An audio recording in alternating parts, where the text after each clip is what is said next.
Episode 4: The Seduction of Control. Scene 1: The Impossible Equation. The command center had not been meant for moments like this. It had been assembled quickly. Tables drawn together, maps unrolled, markers left where they happened to fall, a place for coordination, not contemplation. Yet now it stood strangely apart from the noise of the heart clearing, tucked into a quieter fold of the new home where voices arrived softened, as if reluctant to intrude. Arkhon guided Teddy there with a light, almost absent gesture. "Come," he said. Not urgently, not insistently, simply as one would indicate the next logical step.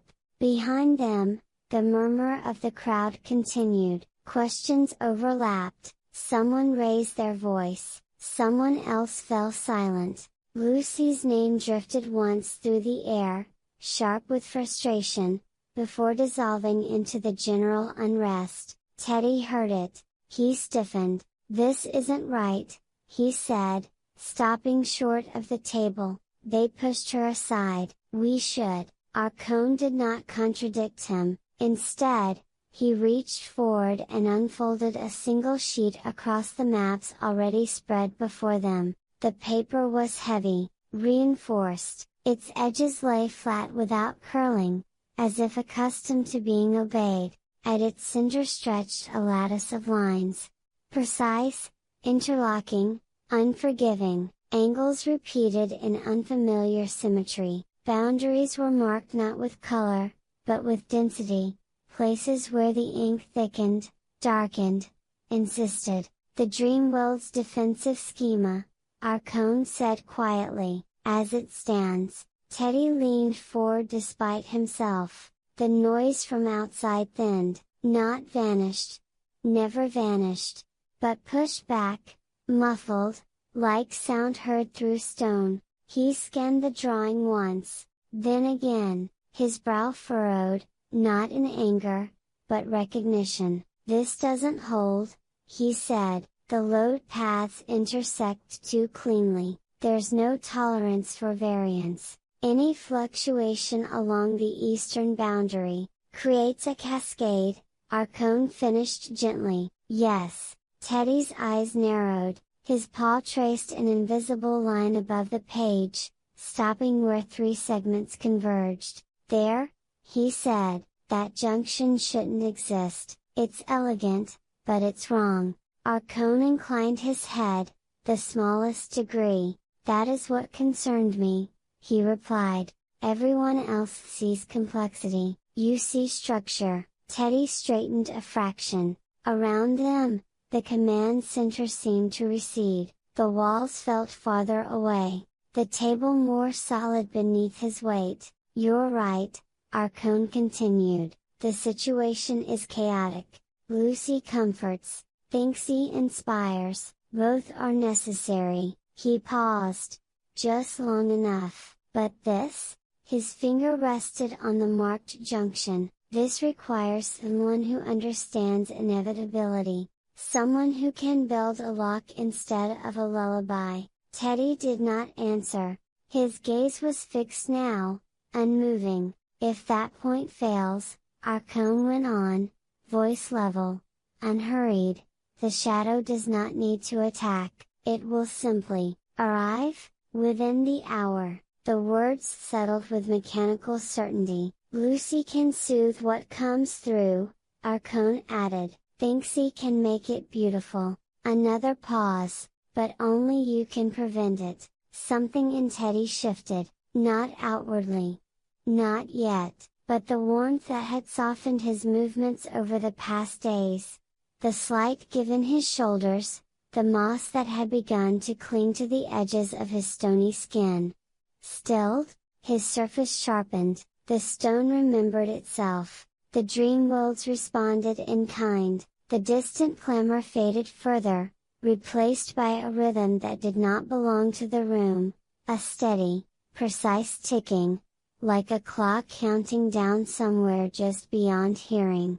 Each beat matched the movement of Teddy's thoughts as they accelerated, aligning, narrowing. He reached for a charcoal stick without looking. It scraped against the paper in quick, decisive strokes. Lines corrected lines, angles adjusted, redundancies introduced where elegance had once ruled. For a moment, only a moment, Lucy slipped from his awareness, not because she did not matter, but because this mattered now. This was a problem with a solution, and Teddy had always known how to solve those. Behind him, unseen, Arkhon watched as the lock began to take shape, and in the quiet, measured sound of charcoal against reinforced paper, the first true wall between the three was laid, not with force, not with cruelty, but with flawless logic.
Scene 2. The Bunker of Good Intentions. Time narrowed, not because it passed faster, but because Teddy stopped measuring it in anything other than progress. The table before him was no longer a surface. It was a territory. Walls rose and fell beneath the pressure of his charcoal, corridors tightened, redundancies multiplied. What had once been a map of the dream worlds became something else entirely, a diagram of containment. Behind him, Arkhon remained. He did not interrupt, he did not instruct, he waited for the moment when Teddy's certainty required confirmation rather than challenge. "You're compensating correctly," Arkhon said at last, his voice low, almost thoughtful. "Most would overcorrect. You're stabilizing." Teddy nodded once, eyes never leaving the page. "The shadow exploits openness," he replied, "so openness must be reduced." Arkhon leaned closer. "Not enough to intrude, only enough to be heard." "Lucy struggles with that idea," he murmured. "She believes safety can be felt, not enforced." Teddy's jaw tightened. "She means well," Arkhon continued, carefully, "but softness has its blind spots. There are choices she doesn't need to carry." The charcoal paused. "Which is why," Arkhon added, "someone must carry them for her." Teddy considered this, not emotionally, logically. If Lucy was exposed to risk, she would act to alleviate suffering. Even if that action increased systemic vulnerability, if she was removed from the decision space, the system could be optimized without interference. Protection, therefore, required distance. "Yes," Teddy said quietly, "she shouldn't have to see this." He drew a new boundary. "Thicker, final. Build the wall around her," Arkhon whispered. "She will be safer not knowing how close the shadow truly is." Teddy accepted the premise without resistance. In his mind, friendship recalibrated itself.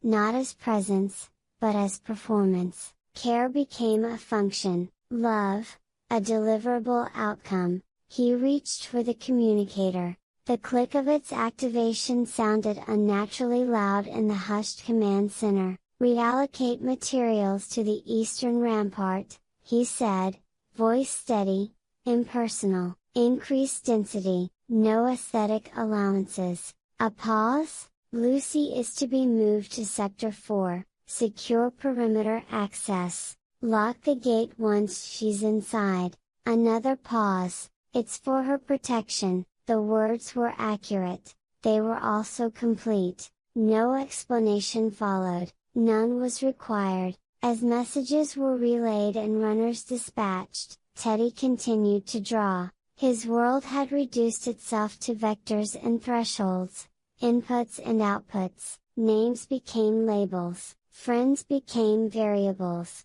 Above him, if one could have seen it, the scene would have appeared almost abstract, a solitary figure dwarfed by sprawling plans, encircled by decisions too large for any single heart to bear. The maps grew denser, the walls higher, and somewhere beyond the new barriers, unseen, unheard, Lucy waited, wrapped in a safety she had not chosen, sealed inside a kindness that did not ask permission. Teddy did not look up, he was too busy saving everyone.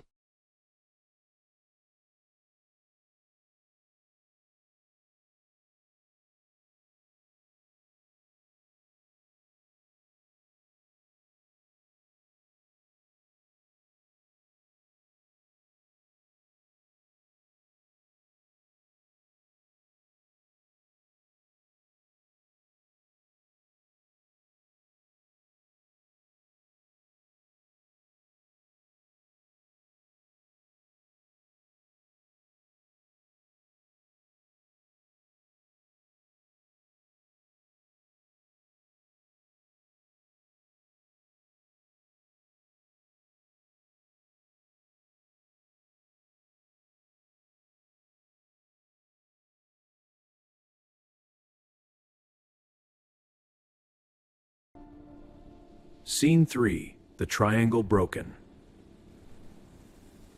The dream worlds did not shatter, they aligned. Across the land, moments unfolded at once.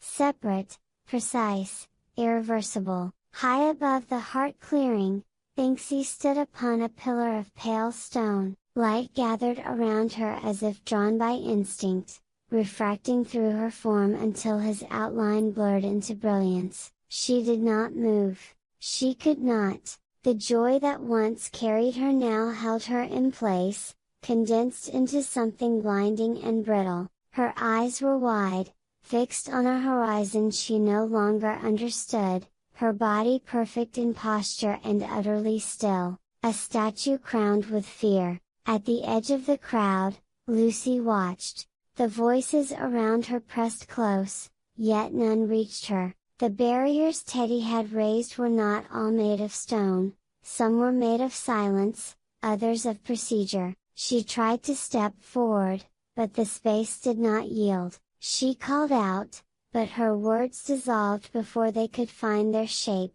Her hands, once always reaching, hung useless at her sides. She saw Thinksy's light from afar, she felt Teddy's absence like a missing pulse. And she stood, present and powerless, no longer part of the movement that had once defined her, an outsider among her own. Deep within the command center, Teddy worked. The maps now covered every surface, layered and amended, walls upon walls. He stood with his back to the world, shoulders squared, movements exact. Each line he drew erased a possibility. Each correction narrowed the future. He did not look toward the exits, he did not listen for footsteps, he built. Around him, the air seemed to hum with repetition.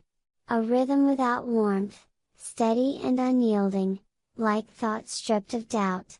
The dream worlds obeyed the logic he imposed, and in their obedience, something vital went quiet. Behind all of it, unseen and unopposed, Arkhon spoke, not to them, over them. Order has returned, his voice said, smooth as a solved equation, the heart still beats, Thinksy, radiant and frozen, the hands have been bound, Lucy, watching, unheard, and the mind, Teddy, drawing the final boundary, builds the cage, a pause? Measured, satisfied, the dream worlds are, at last, Arkhon concluded, under control, no thunder followed, no cry of alarm, only a settling. Like the final move of a game already decided, the light held, the walls stood, and as Chapter 4 drew to its close, the world entered a state more devastating than defeat, stillness.